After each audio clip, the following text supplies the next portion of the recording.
Je suis la pure réincarnation de Patrice Emery Lumumba.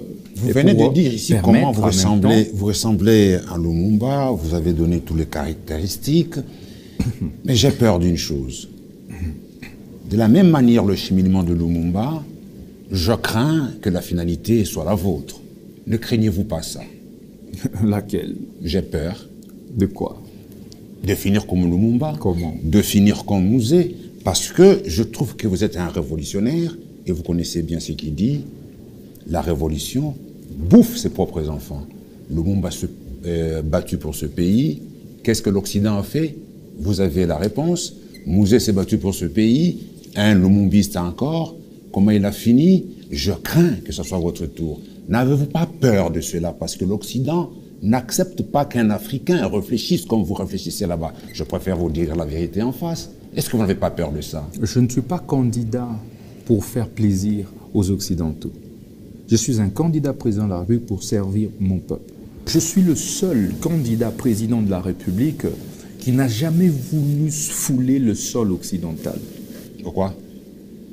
Mais parce que, en tant que Lumumba réincarné, je n'ai jamais voulu tacher mon âme du sang des assassins,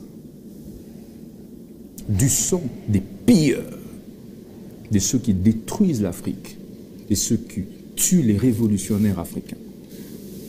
Je suis celui et le rare candidat président de la République qui n'a jamais piétiné Kigali, qui n'a jamais piétiné Kampala.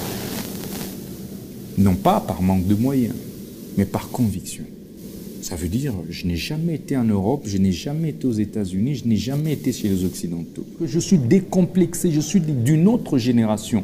Ce sont ces aînés qui, à un certain moment, pendant plus de 2 décennies, pensaient que c'est Kigali qui devait faire des présidents au Congo. C'est dommage. C'est comme ça que vous verrez la plupart n'ont pas le courage d'attaquer, de toucher les taureaux par ses cornes. Et donc, je suis ce candidat solution au problème de la sécurité. Vous comptez fermer la RDC diplomatiquement, si je comprends. Absolument pas. Je vais plutôt imposer une diplomatie de respectabilité bilatérale et multilatérale. Je suis la pure réincarnation de Patrice Emery Lumumba, au vu de tout ce qu'il y a de ressemblances. Lumumba, je vous rappelle qu'avait mon teint, il était des teints noirs. Lumumba était légèrement mince comme moi. Lumumba, le nom Lumumba comporte 7 lettres, tout comme le nom Mutamba comporte 7 lettres. Lumumba est né dans l'espace Kasaï et a vécu à Kisangani avant de se retrouver à Kinshasa. Mutamba est né dans l'espace Kasaï, s'est retrouvé à Kisangani, il a passé toute son enfance et par la suite à Kinshasa. Lumumba a commencé sa carrière politique à Kisangani, Mutamba a commencé sa carrière politique à Kisangani. Lumumba était un grand nationaliste, Mutamba est un grand nationaliste. Je ne voudrais pas vous rappeler que Lumumba avait beaucoup de cheveux, Mutamba a beaucoup de cheveux. Lumumba était un orateur, Mutamba est un orateur. Lumumba est un écrivain, Mutamba est un écrivain. Lumumba est devenu, à aligner des candidats députés nationaux à 35 ans, Mutamba aligne des candidats députés nationaux, provinciaux, municipaux à 35 ans. Lumumba devient Premier ministre à 35 ans, Mutamba est candidat président de la République à 35 ans. Est-ce un hasard? On a peur de la suite, hein? Alors, Maître Mutamba, quelles seront vos priorités en matière politique une fois élu? Vous avez parlé de la suppression des assemblées provinciales, faire des réformes constitutionnelles. Alors, quelles seront exactement vos priorités? Vous savez, sur les plans des réformes institutionnelles, une fois élu 6e président de la RDC, je vais commencer par supprimer la primature. Parce que pour moi, la primature est bidéotivore inutilement. Et ainsi, je vais créer un nouveau poste, c'est le poste de vice-président. Ok. Je vais ainsi faire du président directement le chef du gouvernement.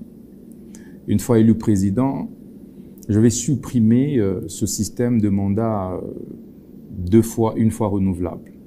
Ce sera un seul mandat présidentiel, mais de 8 ans, c'est ce que je propose. Donc la révision de la Constitution fait partie de vos priorités. Je vais faire en sorte que lorsque tu es élu président de la République, tu ne peux plus postuler.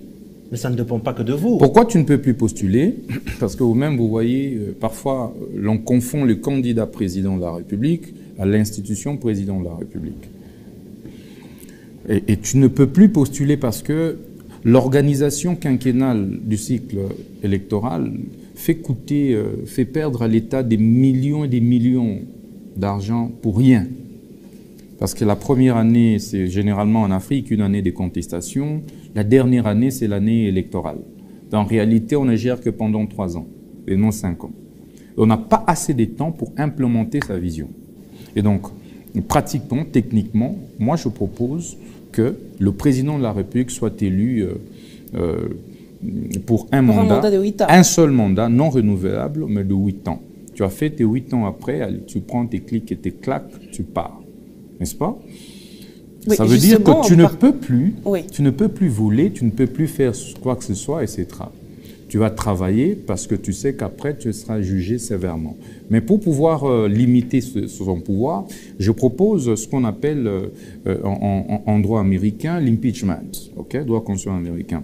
Ça veut dire que le président pourra éventuellement être révoqué en ce moment-là par l'Assemblée nationale. Et là, vous parlez du 25e amendement américain. Américain, bien sûr, 25e amendement. Donc, je vais ici proposer également la suppression du Sénat. Pourquoi la suppression du Sénat? Parce que les Sénats aujourd'hui vient pratiquement en seconde lecture. Mais la Constitution actuelle nous dit qu'en cas de désaccord entre Assemblée nationale et Sénat, c'est la voix de l'Assemblée nationale qui prime. Alors, pourquoi garder le Sénat? À quoi il nous sert en réalité? Je vous informe que les Sénats vous absorbent minimum l'an 43 millions de dollars. Aussi bien à titre de frais de fonctionnement et d'émoluments. Pour quelle finalité? C'est de l'argent que nous allons réaffecter à la construction des centres de santé, à la réhabilitation des routes, etc. Et donc, nous allons aussi ramener l'élection du président de la République d'1 à 2 tours. Parce qu'il faut renforcer et consolider la légitimité du président de la République élu. Il est anormal que pour une population de plus de 100 millions d'habitants, que le président ne soit élu qu'avec 7 millions ou 5 millions. Et ce sera le cas d'ailleurs. Parce que les écarts seront très serrés. Nous sommes dans un pays où le vote est encore sociologique. Et vous verrez que chaque président va avoir beaucoup de voix dans son bastion naturel. Et que les voix seront tellement émiettées que nous risquons d'avoir un président de la République illégitime. Légal, mais illégitime. Vous proposez aussi de nommer la nomination des gouverneurs. Absolument. Ouais. Je vais proposer la suppression des assemblées provinciales. Oui. Simplement parce qu'elles sont budgétivores aussi inutilement.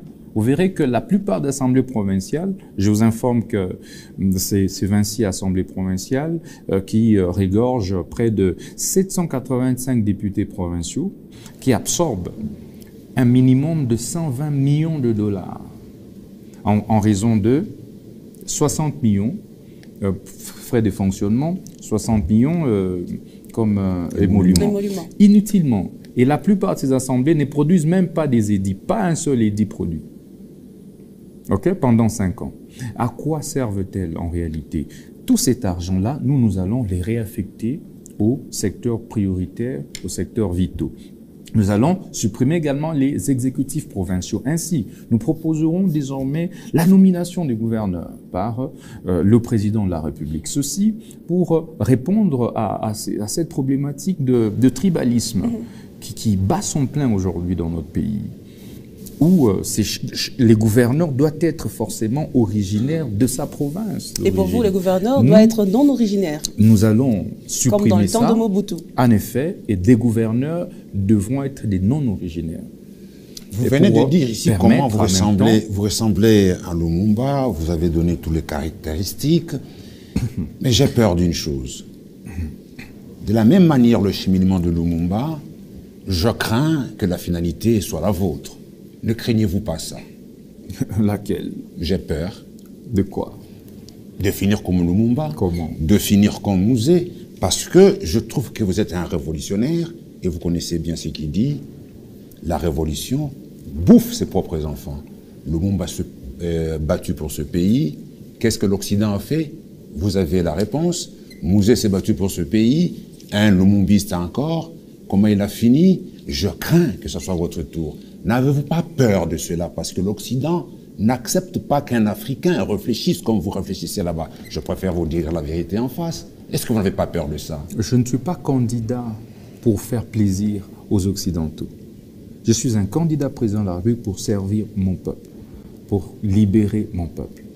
Et à n'importe quel prix, même jusqu'au sacrifice suprême. C'est pas trop osé quand même? Absolument pas. Mais si moi je ne défends pas mon pays, qui d'autre le fera? Si je ne parle pas de mon pays, qui d'autre le fera?